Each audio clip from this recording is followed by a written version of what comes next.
ainsi que se traduisent les politiques d'austérité dans notre pays. Et c'est inacceptable alors que tant de richesses sont créées par le travail des salariés.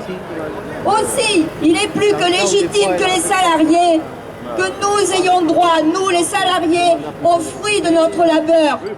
L'ensemble des conflits sociaux en Gironde combattent ces politiques d'austérité, comme à Temex, à Sanofi, 6 semaines de grève, à la papeterie de Bègle, à Actéon, à Leader Price, Cap de Boss, Pessac, dans la santé, à Robert Piquet, à Bagatelle, à Radio France et France Bleu Gironde, où les salariés sont en grève, toutes catégories professionnelles confondues, du service de ménage, en passant par les techniciens, les journalistes et les artistes, sont en grève depuis 21 jours pour refuser de nouveaux plans, des plans de restructuration qui atteignent la culture, dans le service public de la culture, et qui prévoit des licenciements massifs.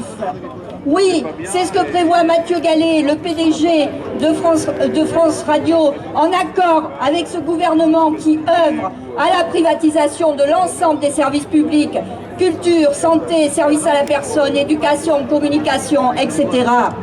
Ces politiques d'austérité démontrent au quotidien leur inefficacité économique et le désastre social qu'elles génèrent.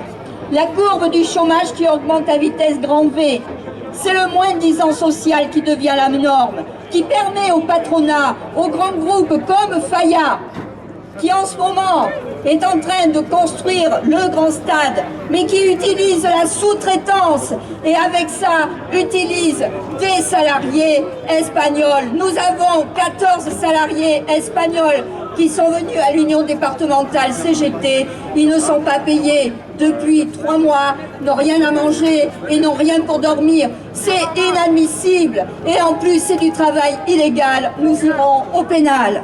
Voilà, c'est ça ce que nous fait aujourd'hui le patronat. Demain, nous irons d'ailleurs distribuer des tracts devant le grand stade où une grande conférence de presse est invitée et je vous invite à y venir très nombreux. Nous ne pouvons pas laisser sous silence cette maltraitance faite aux travailleurs. Nous devons démontrer, à l'inverse du Front National, non, les salariés étrangers ne piquent pas le boulot des salariés français, mais sont la variable d'ajustement d'un grand capitalisme qui ne regarde que ses intérêts financiers, faisant fi de l'humain et de la dignité de chacun. Oui, les salariés relèvent la tête, les organisations syndicales doivent être à leur côté, construire avec eux leurs revendications, réfléchir avec eux à élever le rapport de force, car c'est avec eux que nous imposerons le choix du progrès social. Oui, résister, il faut, mais aujourd'hui, ça reste insuffisant. Il nous faut être offensif, être force de proposition.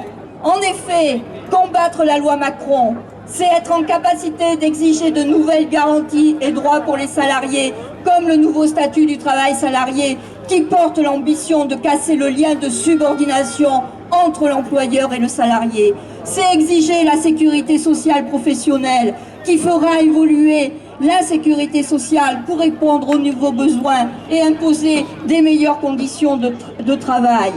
C'est exiger la réduction du temps de travail avec le passage à 32 heures, car oui, c'est créateur d'emplois. Le passage aux 35 heures avait permis la création de 350 000 emplois. Le passage à 32 heures permettrait de créer 4,5 millions d'emplois supplémentaires.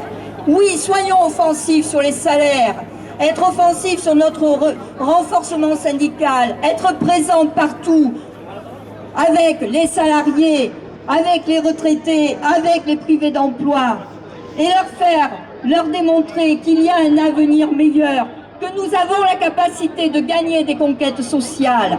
Les richesses existent, c'est nous qui les créons. Le 1er mai sera porteur d'espoir et d'exigences revendicatives et offensives. La Confédération européenne des syndicats a décidé de faire un 1er mai de combat contre les politiques d'austérité. mais aussi pour l'emploi, les salaires, les conditions de travail et les services publics. Oui, les organisations syndicales ont cette capacité à redonner du sens au vivre ensemble, à redonner des perspectives d'avenir et à apporter des propositions. C'est la raison pour laquelle nous sommes d'ailleurs, nous les organisations syndicales, tant discriminées, qu'il y a des tentatives gouvernementales et patronales de criminaliser l'action syndicale et de réduire la présence syndicale dans les boîtes. C'est la raison pour laquelle aujourd'hui, la direction des fonderies du Bélier assigne la CGT au tribunal pour propos diffamatoires, voulant ainsi nous intimider, nous faire taire. Mais qui se le disent, jamais la CGT ne se taira, jamais elle ne pliera, toujours elle relèvera la tête, car le monde du travail a le droit à la dignité, à la reconnaissance pour toutes les richesses que nous créons par notre travail. Et d'ailleurs, il faut que je vous dise quand même, mes camarades, aujourd'hui, grâce à cet appel interprofessionnel avec toutes les organisations syndicales, FO, Solidaire, FSU, CGT, très certainement que le tribunal a eu un peu peur, parce que figurez-vous qu'aujourd'hui, il ajourne le procès pour le remettre à la semaine prochaine en se disant il n'y aura personne pour nous soutenir. Mais voilà, Gilbert le dit, et nous ferons un appel à rassemblement. On sera là, parce que la première des libertés, c'est de pouvoir dire, écrire et se battre et relever la tête avec les salariés, avec les organisations syndicales. Oui, ensemble, nous devons soutenir tous nos camarades dans les boîtes. Et je pense particulièrement aux camarades de Fonderie du Bélier, les représentants syndicaux qui aujourd'hui sont harcelés et discriminés par cette direction. Oui, cette journée interprofessionnelle qui attend, comme je vous l'ai dit, de nombreux manifestants à Paris fait convergence avec l'ensemble des luttes.